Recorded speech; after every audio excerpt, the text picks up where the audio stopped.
ये है हमारे सन ऑफ मल्ला मुकेश सहनी जी, जो हर धर्म में आस्था रखते हैं। सन 2003 से ये लगातार सामाजिक कार्यों में बढ़ चढ़कर हिस्सा लेते हैं। अपनी व्यस्ततम जिंदगी में से समाज को भी समय देते हैं, समाज के लिए सोचते हैं, क्योंकि ये निषाद समाज को अपना परिवार समझते हैं। यही कारण था कि निषाद समाज के कुछ बंधुओं ने समाज में जन जागृति लाने के उद्देश्य से माननीय मुकेश जी के समक्ष एक दिन एक प्रस्ताव रखा, जिस पर तुरंत ध्यान देते हुए मुकेश जी ने दरभंगा जिले के राज मैदान में 16 फरवरी 2014 को प्रमंडलीय निषाद सम्मेलन का आयोजन किया, जिसमें निषाद समाज लाखों की तादाद में जन सैलाब की तरह उमड़ आया। इसका प्रभाव ये हुआ कि निषाद समाज का समर्थन पाने के लिए कई राजनीतिक पार्टियां सामने आईं, परंतु मुकेश जी ने इनके सामने समर्थन देने के लिए 3 शर्तें रखकर उन्हें पूरा करने के लिए लिखित आश्वासन मांगा। ये शर्तें थीं: नंबर 1, निषाद समाज को आदिवासी का दर्जा दिया जाए। नंबर 2, बिहार को विशेष राज्य का दर्जा दिया जाए। नंबर 3, निषाद समाज को जनसंख्या के आधार पर विधानसभा में उचित भागीदारी दी जाए। इन शर्तों पर भाजपा द्वारा लिखित आश्वासन दिए जाने पर मुकेश जी ने उसे समर्थन देने का फैसला किया, और इसका नतीजा ये हुआ कि संपूर्ण उत्तर बिहार में पार्टी को भारी जीत हासिल हुई। लेकिन फिर वही हुआ जैसा होता चला आया है। नेता वादे करते हैं और निभाते नहीं।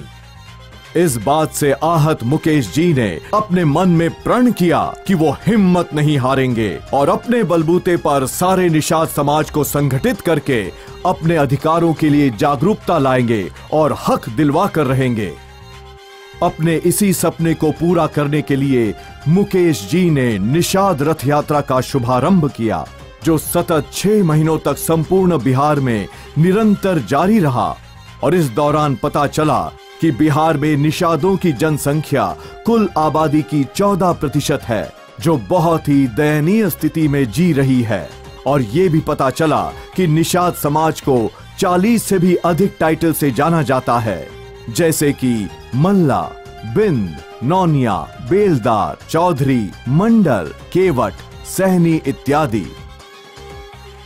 इस रथ यात्रा के बाद पटना के कृष्ण मेमोरियल हॉल में एक निषाद प्रतिनिधि सम्मेलन का आयोजन किया गया, जिसमें निषाद समाज के नेताओं और बुद्धिजीवियों ने बढ़ चढ़कर हिस्सा लिया। मैं आप लोग से भीख मांगता हूँ कि आप लोग आपस में मतभेद को भुलाते सारे आदमी एक साथ होके जय निषाद राज के नाम से एक साथ हो जाए।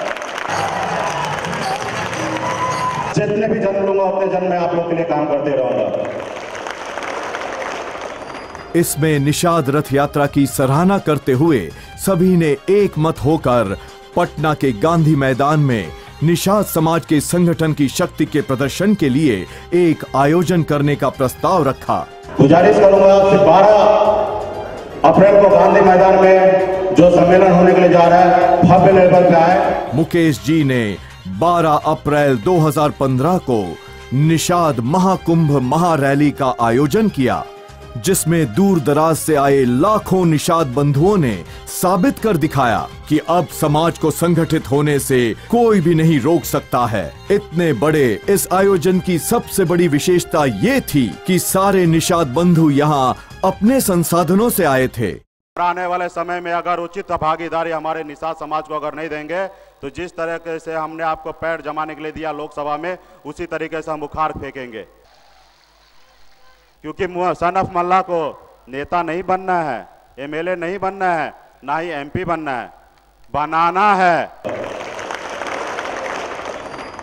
निषाद बंधुओं में संगठन के प्रति ऐसी जागरूकता देखकर मुकेश जी ने इसे मिशन की तरह ले लिया और अगले कार्यों के बारे में विचार करने लगे।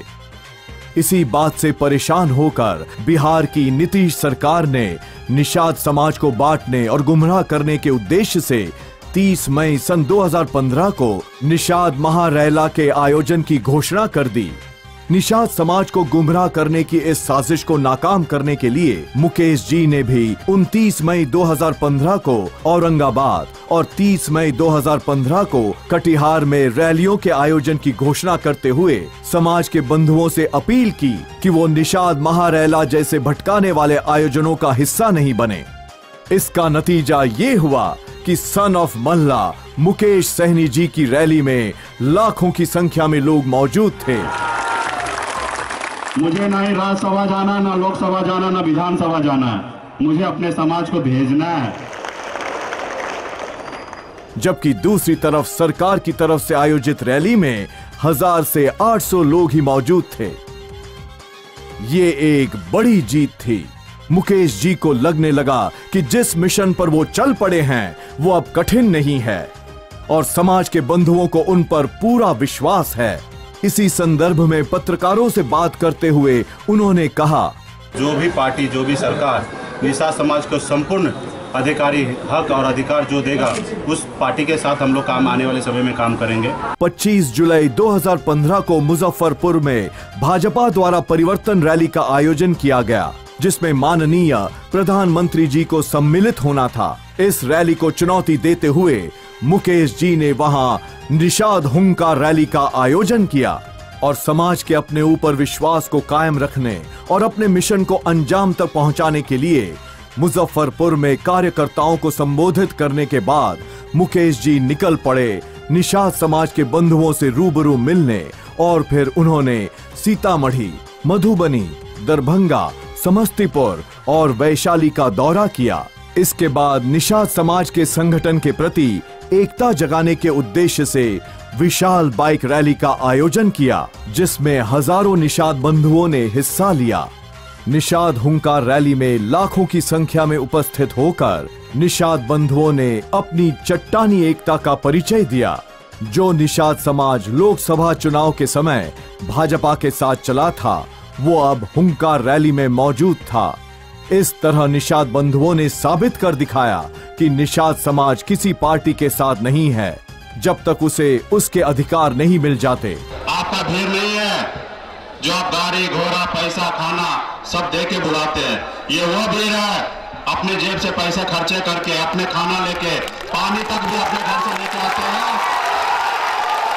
और लोगों ने कहा कि मुकेश सहनी बॉम्बे से आया और जात का राजनीति करता है। मैंने जात का राजनीति नहीं कर रहा हूं, मैं अपने परिवार को मैं देख रहा हूं और आप लोग मेरे लिए जात हो। मेरे पास ये जितने भी लोग हैं ये मेरे परिवार है।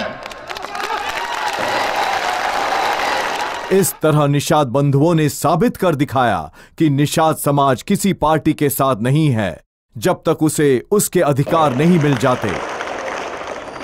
18 अगस्त सन 2015 को सहरसा में भाजपा द्वारा दूसरी परिवर्तन रैली का आयोजन किया गया, जहां एक बार फिर इस रैली को चुनौती देते हुए मुकेश जी ने 17 अगस्त 2015 को सहरसा के स्टेडियम मैदान में निषाद अधिकार रैली का आयोजन किया, जहां एक बार फिर लाखों की संख्या में उपस्थित होकर निषाद बंधुओं ने समाज की एकता और जागरूकता का परिचय दे दिया। ये सब करते हुए मुकेश जी का कहना है, ये सिलसिला तब तक जारी रहेगा जब तक निषाद समाज को उसके अधिकार नहीं मिल जाते।